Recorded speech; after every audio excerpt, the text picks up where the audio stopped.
And I would say that's even more so in spite of everything the state did to help these local communities hit by Helene remove a lot of debris, and they did move a lot of debris over the last 72 hours. You're going to have new debris created, and you still have some of that old debris in some of those places. So there's going to be hazards in the storm surge and in the flood waters. Stay put until the storm is passed. If you are in Sarasota, Manatee, some of those areas where the eye of the storm is going, it may be where things calm down for a minute. Just understand that means you're in the eye. It's going to go back and get really nasty very soon. So don't go outdoors until it is confirmed safe. You can listen to your local emergency management officials about that one. Power outages are going to happen, as I mentioned. So please, if you're using a generator, make sure that you're using it safely. Do not run the generator inside your home. That can be fatal. Make sure it's outside the home at a safe distance from windows and doorways. If you see dangerous conditions, please report those to your local authorities so that they can help protect people and mitigate it. So the storm is here. It's time for everybody to hunker down. I know we've got massive amounts of resources that have been prepared for this storm. People are tired because of having to deal with Hurricane Helene, and yet all I've seen is people just dig deep inside and say, we're not going to be denied, we're going to get the job done. So I really appreciate everybody that's worked so hard on the heels of Helene to prepare for this storm and to be ready to go. And you will see that in action very shortly as this storm passes. Okay, Kevin Guthrie. Thank you, Governor, for leading us through this. Appreciate your support. Conditions across the state continue to deteriorate as Hurricane Milton approaches landfall on Florida's. No more Michael. No, sir. No, sir. As Hurricane Milton approaches landfall on Florida's west coast, many areas are already experiencing life-threatening storm surge or life-threatening tornadoes. Please make sure if a tornado warning comes in, especially on our east coast of Florida, we have certainly had a lot of tornadic activity over there with confirmed radar signature, confirmed tornadoes. We do have Virginia Task Force 1, Ohio Task Force 1, and Miami Task Force 1 going into those areas to help with those structural collapses that have happened. We're receiving somewhere in the neighborhood, this is really, really rough numbers right now, but about 125 homes that have been destroyed, most of them mobile homes and senior communities. So we're trying to get into Florida's most vulnerable to make sure they're taken care of. If you have not already left, as I just said, as the governor just said, you need to stay inside, stay safe, and stay put. Make sure that you're getting to a central area of your home, that you're getting as low as you possibly can. That is, if you have a single-story residence and no storm surge, you want to get as low as you possibly can. I had this question asked to me earlier. Do I go to the bottom of the house if I got storm surge? The answer is no. If you've got 2 floors, you need to go to the lowest part of the 2nd floor to escape the storm surge. Please do not. If you have storm surge coming in, please just do not go to the lowest level of your home. Do not attempt to leave your home or drive during the storm. Roads may be flooded, blocked by debris, or have down power lines. Please do not risk it. If you hear, as the governor said, if you hear trees snapping, that means that there is going to be flying debris. You should seek shelter immediately and treat it as if it's a tornado. Protect yourself from flying debris by putting household items such as pillows, heavy coats, blankets on top of you.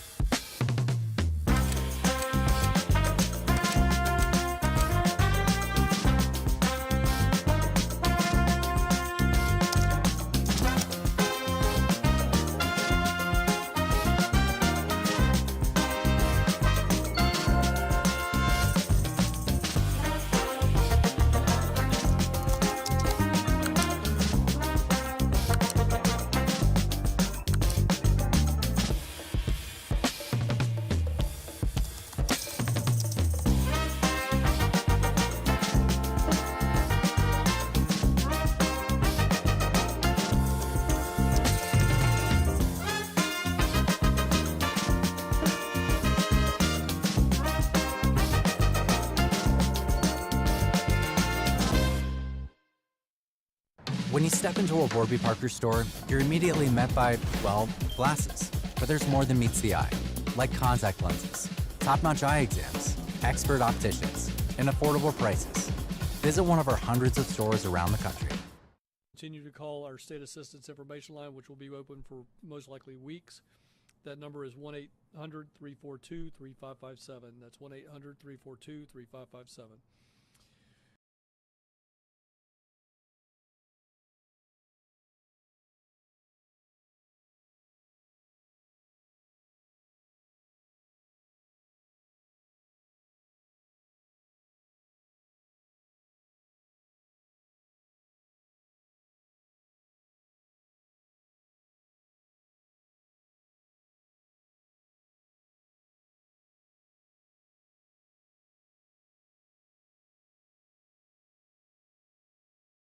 Die down. But as I've already mentioned, there are strong winds. There are banding rains. But we have the men and women of Florida Task Force 1 out of Miami-Dade, as well as members from the Ohio and Virginia Task Force going into harm's way to help you out. We will continue to do that all night long. I will be here throughout the night along with my team. Governor, it's been a pleasure working with you to this point, but I also want to say thank you for your leadership, and I know that you're not going to go anywhere anytime soon. And I appreciate your leadership. Thank you, sir.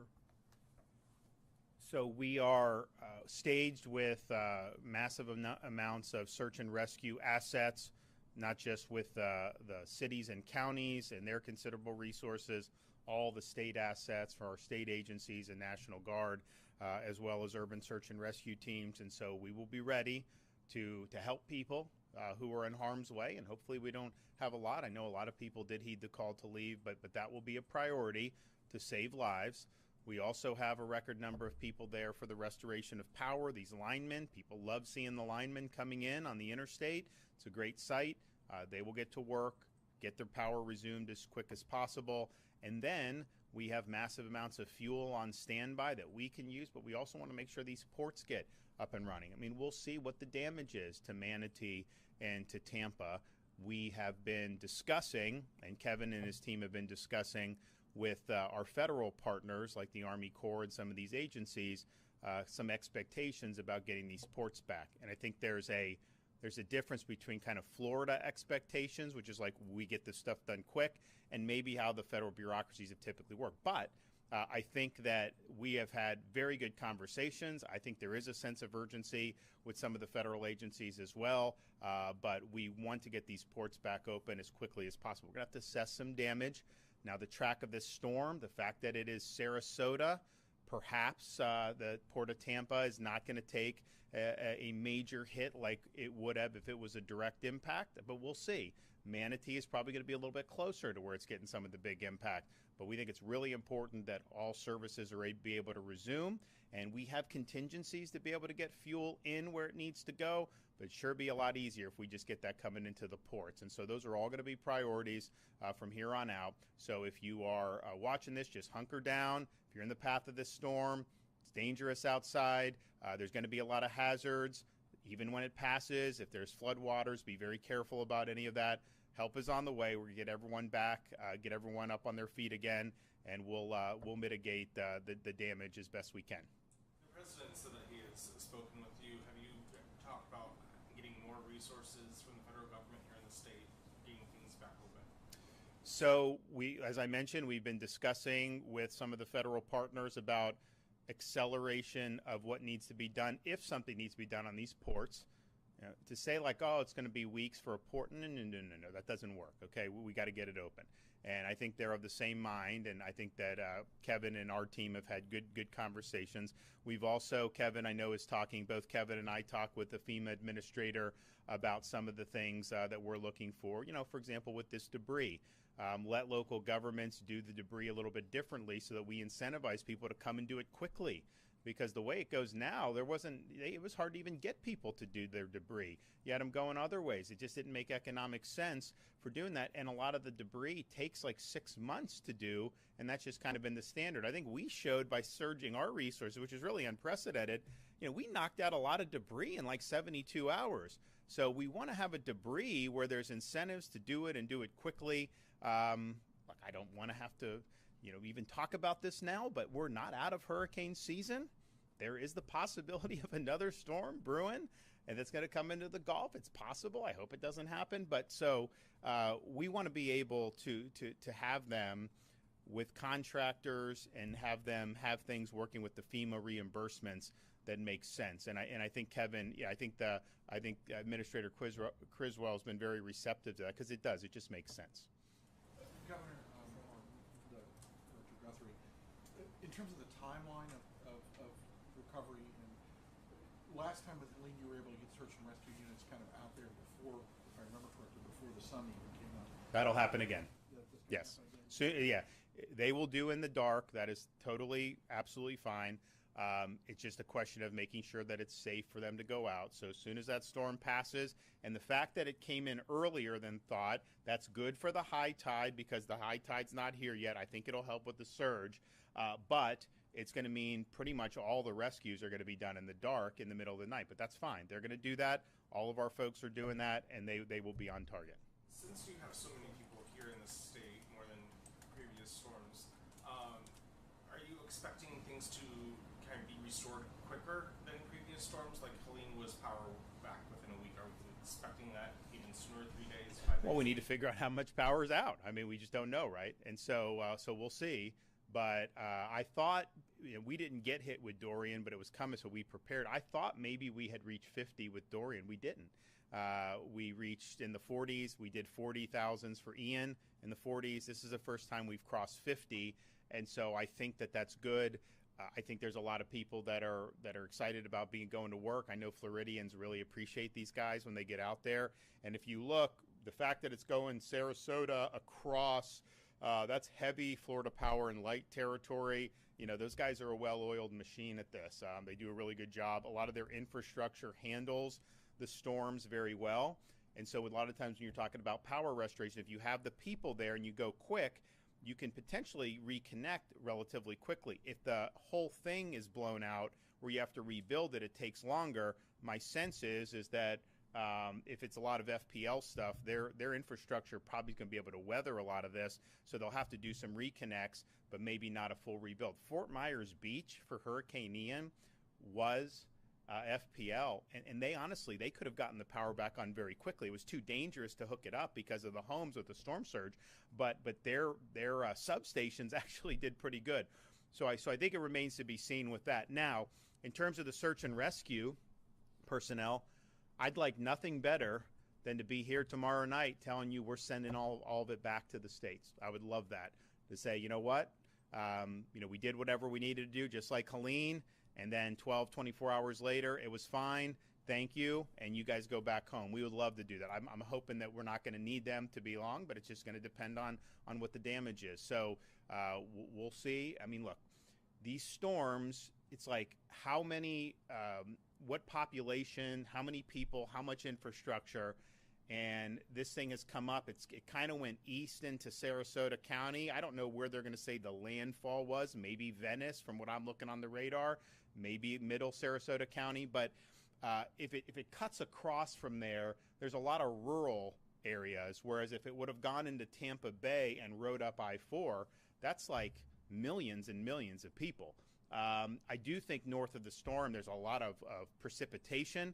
I think you're going to see inland flooding in central Florida, north central Florida. I think you're going to see storm surge in northeast Florida, places like Daytona Beach, Flagler Beach, St. Johns County. I think you will see that coming on the backside of the storm. So we'll see how all that shakes out. But bottom line is we have the resources amassed. We'll use all that we need.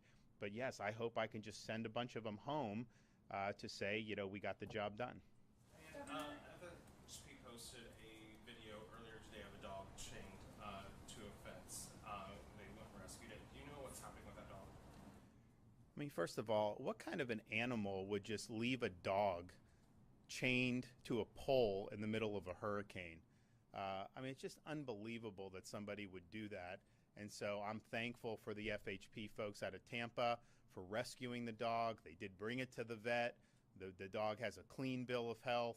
And who knows, maybe we'll do some adoption, put the dog up for adoption, and we can have some people in Florida come and compete for it and take it. But, it's just like, I mean, people do a lot of dumb things, but you just see that.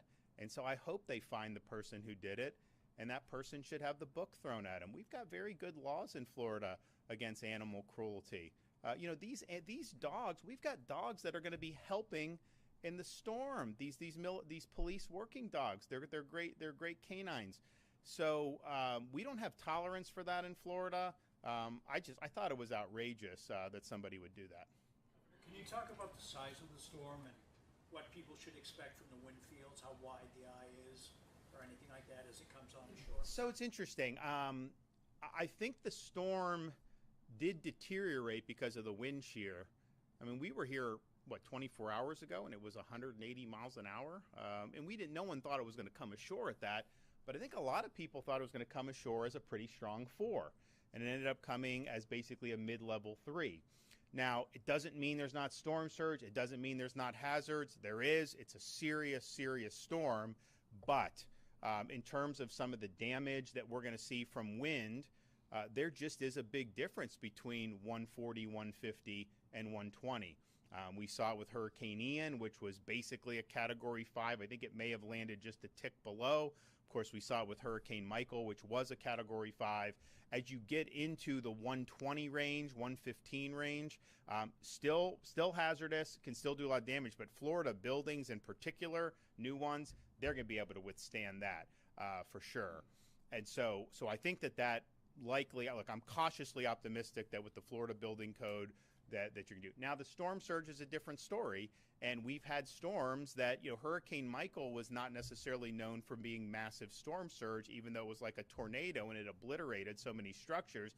And then there have been other storms that have been Cat 3 that produced massive storm surge. So I think it's too early to tell on that, but I think the fact that whether it was the shear or whatever happened, the fact that it did weaken before it made landfall is going to be benefit to us compared to what we were looking at 24 hours ago. But regardless of the winds from the storm directly, we've already seen probably more tornado watches than I've ever seen. I was talking to people, do you ever remember? No one remembers ever seeing this many tornado warnings that have been done. So that spun off a lot of tornadoes. And you have them, it's not like, there was Fort Myers, but there was Palm Beach, there was Port St. Lucie. I mean, it was all over the state. So that is a hazard for sure, and I think we're likely to continue to see those throughout tonight. Governor, on the point of the tornadoes, from FEMA about the incentives for debris removal crews to get more of them coming in here? So as the governor said, he and I had a conversation today with Deanne Criswell. She's actually coming in here tonight at some point in time when weather permits to be with us tomorrow.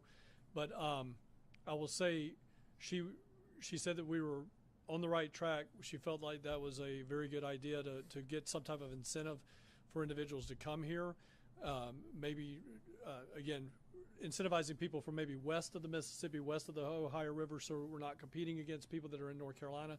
But again, we talked about some potential opportunities there, and she was going to get her some of her senior directors to come in, and one of them, Robert Pesapane, who is actually over that entire program, is actually traveling from D.C. tonight as well to actually sit down and have a conversation with us so that we could all get to a situation where we think the best move forward is, we can take that best move forward. However, as the governor also alluded to, there's I think a parallel path, and that we don't do bureaucracy, we don't go in linear paths, we don't throw all of our eggs in one basket. We are talking about reaching out for Emergency Management Assistance Compact, EMAC, or mutual aid through other states to start bringing in some other DOT-like, public works-like individuals to help us with mutual aid. Again, we don't know what might happen in the next 10 to 15 days. We want to get some of this debris picked up again. We've shown how government sometimes, unfortunately, usually private sector is better than us, but we've shown them that we can get this stuff done, and we can get it done quickly if we cut through the bureaucracy. So we're going to look at the incentive-ish program, and we're going to also look at bringing in mutual aid from other states. Well, I mean, the thing is there could be another storm this season, but the debris, I mean, the standard practice with this debris, the way it works, is it takes months and months to do debris. I mean, I remember Michael, how long it took to do the debris. Ian, there was debris. And a lot of it is the local governments are worried what FEMA's going to reimburse and this and that. And I'm just thinking to myself, the incentive should be to get it done as quickly as possible. And, it's a difficult situation because you have like Mexico Beach after Hurricane Michael. They had $90 million of debris cleanup. And I think their annual budget was like $5 million. So they obviously need that reimbursement. And I think they got 100%. Oh, yeah, they did, because I went and got it from President Trump, 100% of reimbursement for like the first 45 days. But to have the debris for 6 months, a year, or more than that, and I would never think that we would be able to say that government would do better than private. But when we took all our trucks, they're all over the state doing all this stuff at normal course of business, and we said, okay, this is a hazard. Let's do emergency 24/7. And they were going, and they picked up 3,000 plus loads of debris on Anna Maria Island, on Madeira Beach, all these places, and then brought them to this landfill. As I said, this is a local responsibility. I don't think the state can be in the business of cleaning up everybody's debris. First of all, we just are too big of a state. I mean, there's no way a state government can do that. So this was kind of an extraordinary circumstance, but we also have to look at why is this always a problem? And I think what Kevin is doing, I think, is smart. I think the administrator will work constructively with him, and I think we'll probably get somewhere that's going to be more efficient and more effective. Governor, along that line of bureaucracy, you made the decision to ask the legislature to set aside that money for emergency so that you'd be able to have the state get money and start paying for things in a much quicker fashion. The budget system indicates that so far you've gone through about $250 million, which is about half of what you got. I mean, you guys. Well, no, we'll be fine. Yeah, I mean, if we exhaust that, I still under emergency, I still can do, and we'll do that. And I would say, this will probably be a 90-10 storm. You think, or We're going to ask for it. yeah, so we'll end up asking for 90-10 for a lot of this stuff, and it just takes a while, but we know we'll get it. I mean, we're still getting reimbursements from some of these past storms, so it's just the way it is. But yeah, we're fine. We have what we do, and look, when you deal with these storms, you got to make a decision. We never want to spend money that is not going to be effective, of course, but I think the question is, are you willing to spend money to be prepared? And when you're fully prepared, you will end up not using some of the things that you've amassed. I mean, who knows? Maybe we instead of having 2.4 million restorations like we did with Helene, maybe we'll have less than that with this. We had 30,000 for Helene, Lyman. We have 50,000 now. Was that bad that we had? No, it wasn't. We've had other things staged. We had fuel staged for Helene. We didn't have to use any of it. The gas stations were fine. We have fuel staged now. We may need to do it. And so these are things we look at contingencies, what could potentially happen, plan for the contingencies. And when you plan for it, you do got to spend some money to execute these contracts.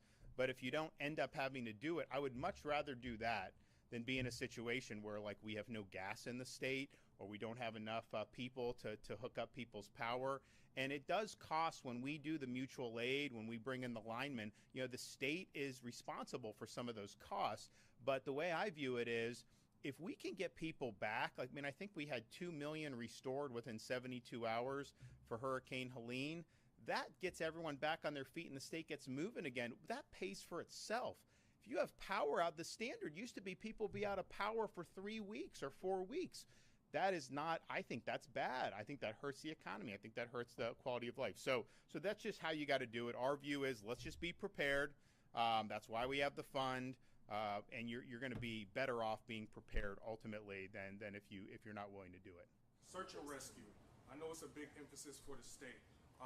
What happens if 911 goes down, God forbid, or cell towers go down, and people can't reach the hotline or 911 to call search and rescue? What should those families and those individuals do? So the enhanced or next-gen 911 system that is in place throughout the country, it's overseen by the Department of Management Services, but at the same time, the mechanics of it is if a county goes down, if a county cannot receive those 911 calls, it's going to roll over to another county. So there is a redundancy that is numerous layers deep that will end up getting that 911 call. When that 911 address pops up on a dispatcher screen, it's actually going to tell them where the home service is at. So it will say, for instance, just say for grins and giggles, it's Punta Gorda. it's answered in Hendry County, it'll show up Punta Gorda. So the people in Hendry County know automatically, okay, I'm actually receiving a call from another area. There's something wrong. They're still going to, all of our dispatchers are trained, our 911 coordinators are trained underneath a Department of Health certificate. So they have all the same standard training throughout the state of Florida. That is a required statute. So they can take that call just as good in Hendry County as they can in, say, Charlotte County. They'll transfer that information. We have redundant systems all across the state. We still have World War II, Cold War era technology that are copper lines that go from every single emergency management agency in this city, in this state, to another emergency management. So that'll come in, they'll get the information, they'll pick up that, hotline, call that next county over and say, this is what's going on, and then people will respond to that.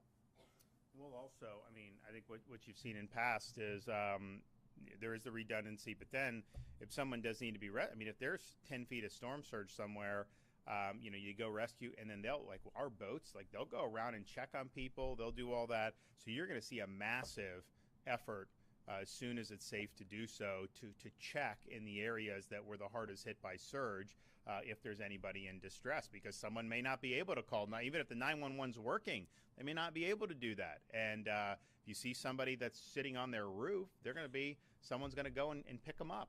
That's just how we roll.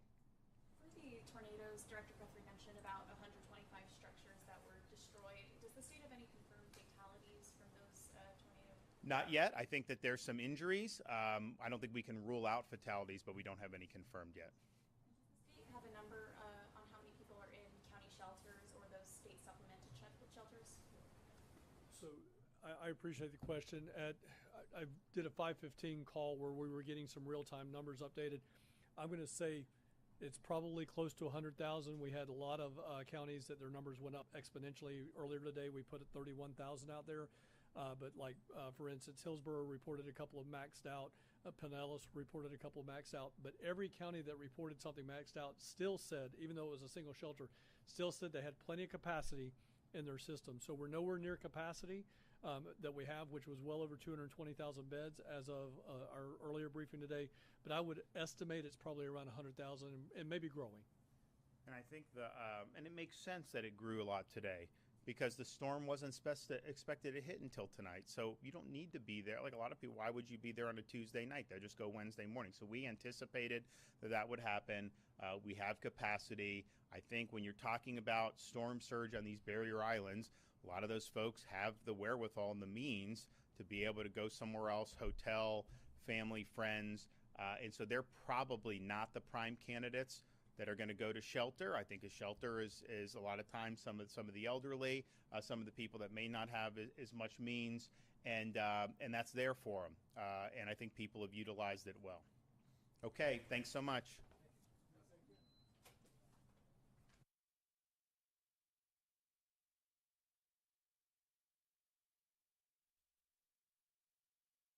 You are watching the Florida Channel, connecting you to your state government.